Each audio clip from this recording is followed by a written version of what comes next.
Oh, it was that song. That song. That came out in February 78. I'm sure I had heard it before. Freddie probably had the record.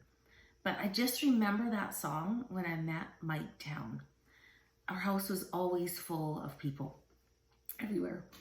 And I was 12, heading into grade 8 in a couple of days. It was the end of summer. It was a beautiful hot day. And I heard that song. And we had a carport underneath our sun deck. And a foster girl that lived with us, Lynn Nobert. I'd love to find her one day. She was great. She was kind of like a sister more my age, because Debbie had just moved out in grade 7, and Lynn was pretty cool. I think she lived in a foster care and would sort of come to our house, like almost like it wasn't even really a legit respite or foster care. Mom just did that. She just took a lot of troubled kids in. It would be very shortly after that the welfare would call her and say, "Do you want to get paid for one? He needs his own room." And they gave him mine. But I've done that story. So anyways, Lynn was dating this guy named Mike Town. Bill Town. And he had like a red Datsun and good stereo. And all the guys were under the carport that day playing on this car. And so I followed the sound of that song, just heard it cranking and just, oh, what's going on? Being nosy, curious about who was all out back. And there was Lynn and Bill and his brother Tom and Mike. And as soon as Mike and I locked eyes, that was it. He was 15, standing there with this long blonde hair. And I was starting grade 8, 12 3/4. And we just hit it right off. And I remember that song playing. So anyway, this is too funny.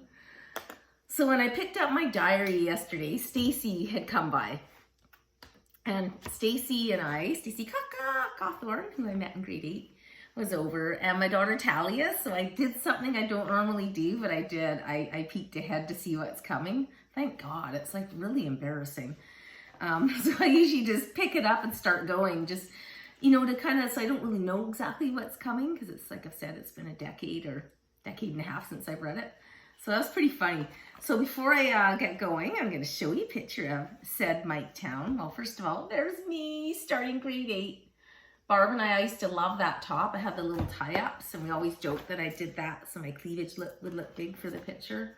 I don't think I really had any, so it didn't really work. I don't know. Back then, that kind of haircut was kind of grooving. Yeah, the short little feather thing.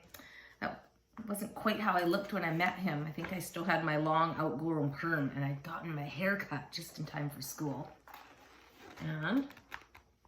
And this is kind of funny, because as I started to date this boy, he hung out with all the tough kids, and they would all hang at the front of the school on the big rocks. And those big rocks are still here today. That's him. And this girl, she's in the front of this annual. Tracy was such a nice person, and she died. I think she had Tracy Johnson, 64 to 1980, will be missed greatly by her many friends at John Barsby. And I think she had leukemia. And you sure didn't hear about that way back then. It was just so unusual to, have anybody at the same school that you went to pass away from a disease. And so, yeah, and I'll probably show this annual more as I'm talking about grade 8, because there's a lot going on. I talk about my best friend Diana Blackhall a lot, and there she is. She was such a cutie. And funny, we'd walk by Mike and all those tough kids, and I'd pretend not to know him. Like, I was embarrassed, because I was kind of still like hanging out with my street group of friends.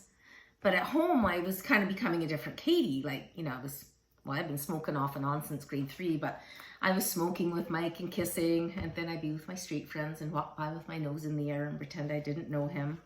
And he would just sort of give me a little knowing smile. He didn't say anything and give my cover away. It was kind of, and Diana knew I was seeing him, and she'd kind of go, what do you like him for? Like, he's kind of scummy. She called kids like that scummy, that smoked pot and stuff. Anyway, there was a couple other pictures, but I'm not finding them right now, so I'm not going to worry about that. Let's get to the diary. Okay, where are we here? September 4th, 79. school started and I'm at John Barsby grade 8. And I found out from Lynn Nobert, who lived with us, that Mike Town has a crush on me. I like him a lot myself. He thinks I'm really pretty and wants to go out with me. I think I will go out with him.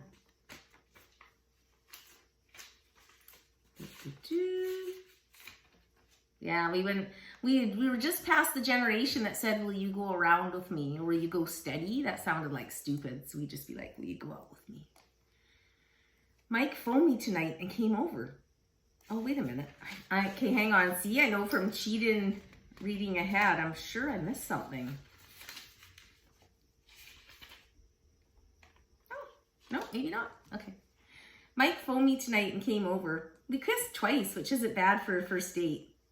His birthday's on the 21st, and I'm buying him a present because he's buying me one, I think, because he was asking about my birthday. No offense, girls, but 12-year-olds are so gullible. I was anyway. Oh, I was so gullible when it came to boys. Mike asked Lynn, this is September 15th, if I was a virgin. Naturally, she said yes, and his brother said, don't worry, Mike, I taught you how to break a girl's virginity. Lynn got really mad at Bill, but luckily Mike said I didn't have to if I didn't want to. I really love Mike for that. I wonder, wow, what was I thinking? Why would I even write that? I'm thinking that this whole conversation came from Lynn, so I don't even know that he really said that. Again, I was just being a sweet, trusting, almost 13-year-old. Mike came over again last night. This is September 18th. Last night, he stayed at my sister's because his dad kicked him and Tom out because Mike and Tom were play fighting and his dad butt in, but Mike apologized tonight, so he's going home. They never had much of a chance to kiss since the house was full, so he necked out on the front porch just as he was leaving. By the way, his bike was stolen at school. A good neighborhood I live in, eh? Hope he gets it back. I've got my glasses picked out, silver rimmed with brown tint. I hope nobody teases me. Dear Diary, September 21st, so here's Mike's birthday. Wow, wow, wow. Tonight I was supposed to go to Alien, but Mike Town didn't show up early enough. But he came at 5 to 9. I'm pretty precise there, eh? And I gave him 3 long birthday kisses. And wow, were they ever nice. Wow. I gave him a real nice $10 necklace that I got on sale for $5. And I'm always one for a bargain.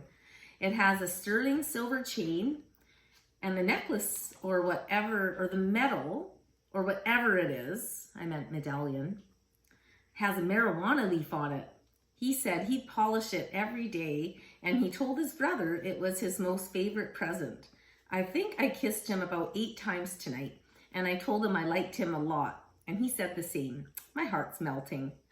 Mike's getting his hair cut and feathered.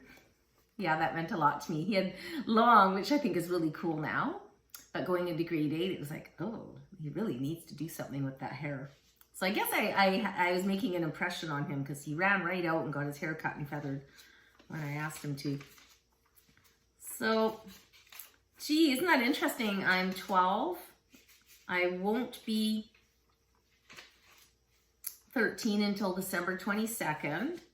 And my boyfriend wants to, he's sniffing around about how far I'll go.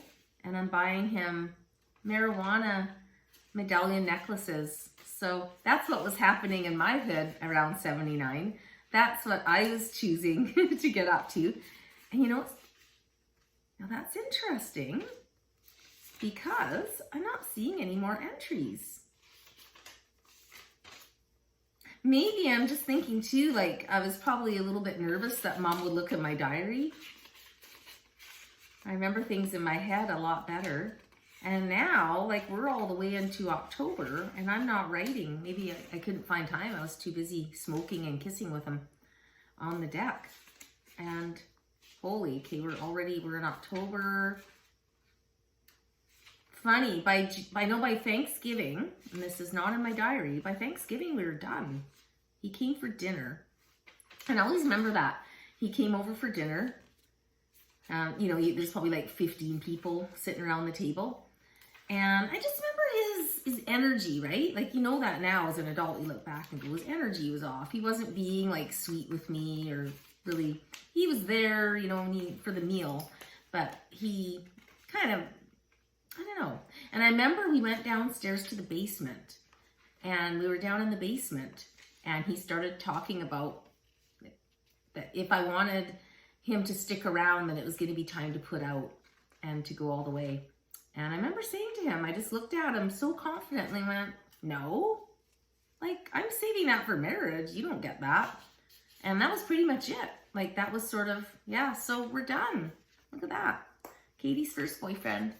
Sounds like a typical grade 8 romance, right? So that's interesting. I do remember that he dropped out of school. I didn't see him too much after that.